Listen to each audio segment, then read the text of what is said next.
Next, I'm going to make a basic little door. It's just going to be a little door that's going to slide down, or you could have it rotate or do whatever you want it to do. When we walk up to it and press E. So I'm going to right click, do new blueprint class, actor, BP underscore door. And I'm going to go in here, going to give it a basic material and just make it basic cube.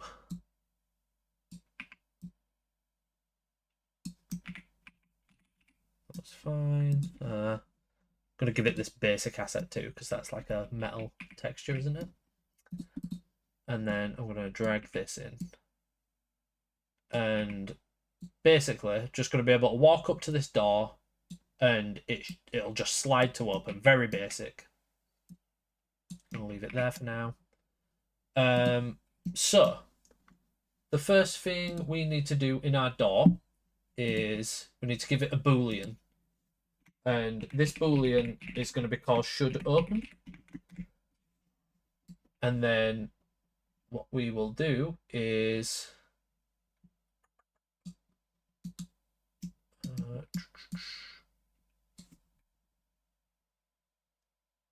let's do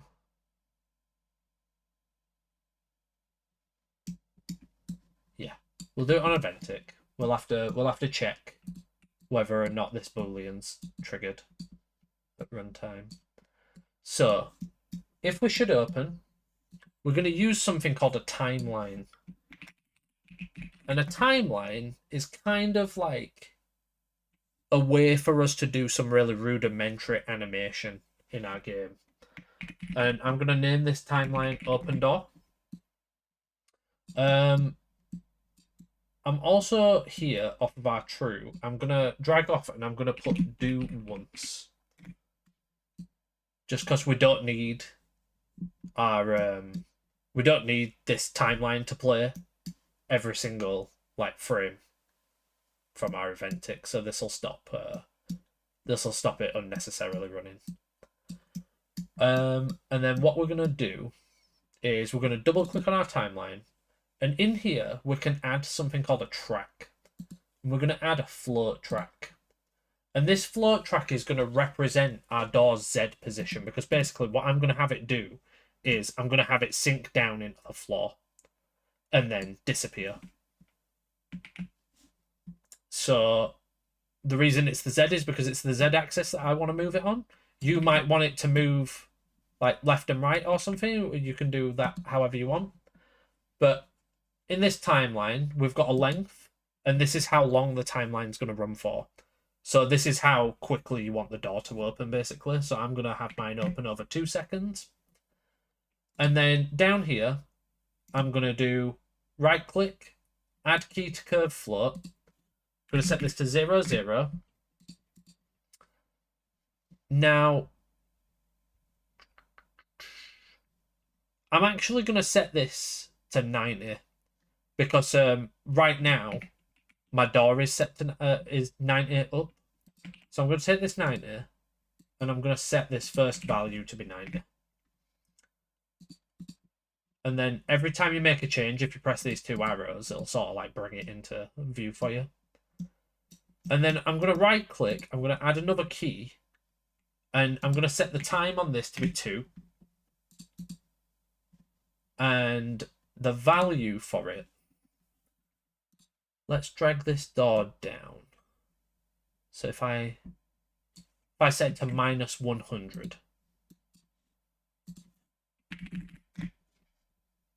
press these 2. Now you see, we're going to smoothly go from this value down to this value over time.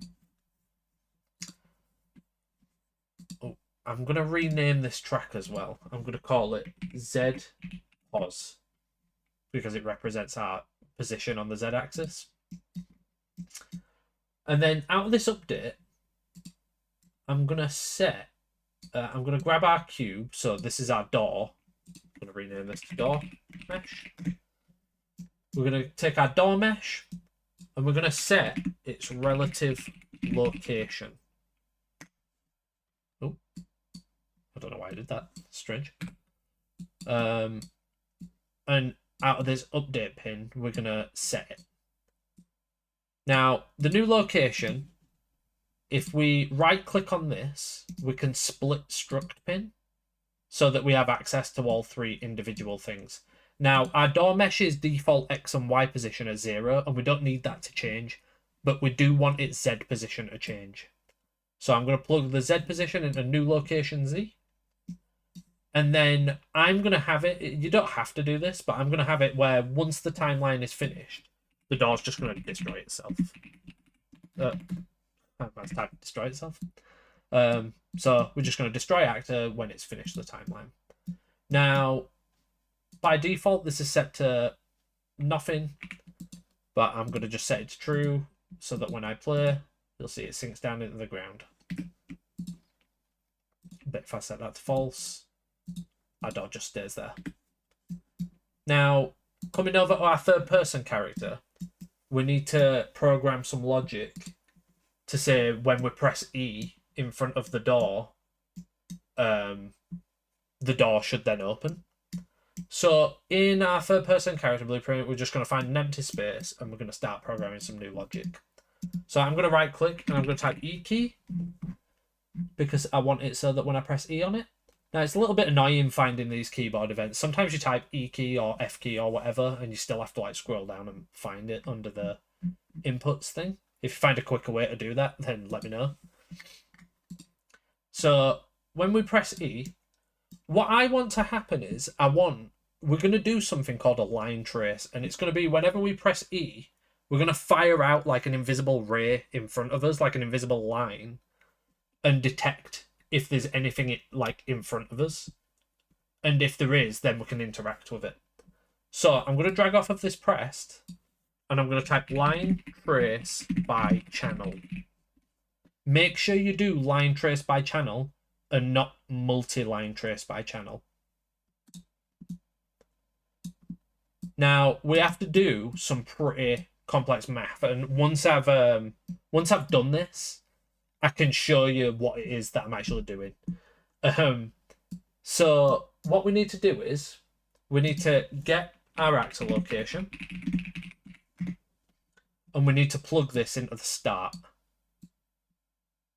Because we're basically saying the line is going to start on our player and it's going to move out forward in front of us.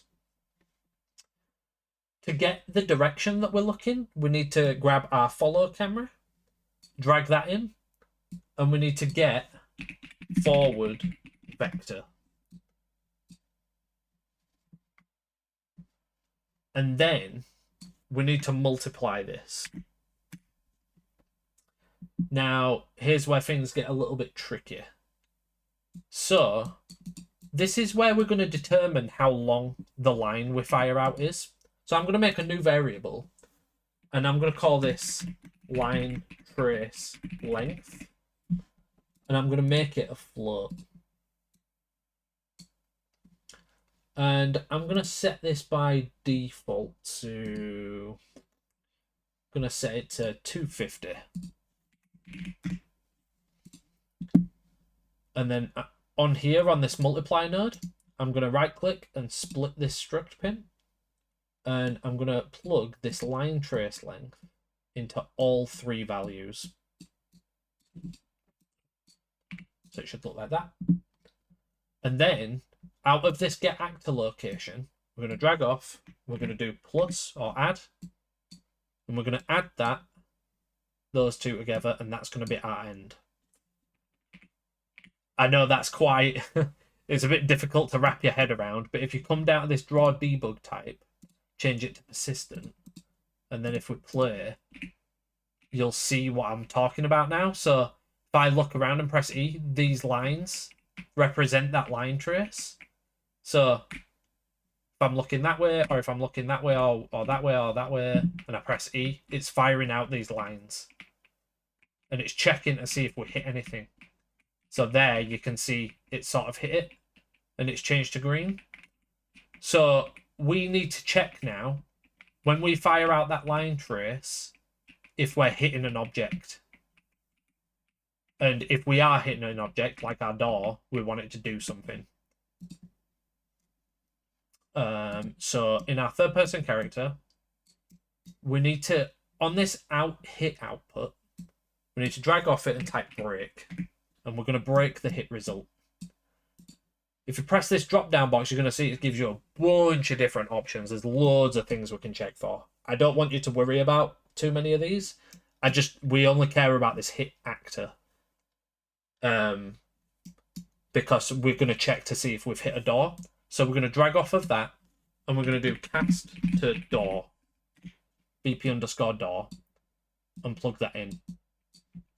And then if we press that, it'll sort of collapse that again. This is very similar to like when we're doing overlap events. So like for our pickup, we just cast into the door, and if we hit a door, we're going to get it to set its should open variable to true.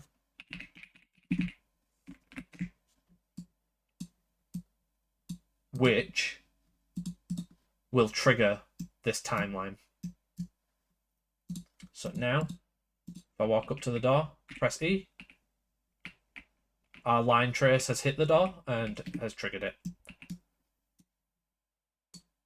You can have multiple doors. So if I press E, opens it, E opens that one. You could have your own class, like your own blueprint of like a button that's linked to the door, and if you line trace and hit the button instead, then that's what triggers and opens the door, but you'll have to mess around with that and figure that out with your own experimentation. But that's how we've made a basic sliding door.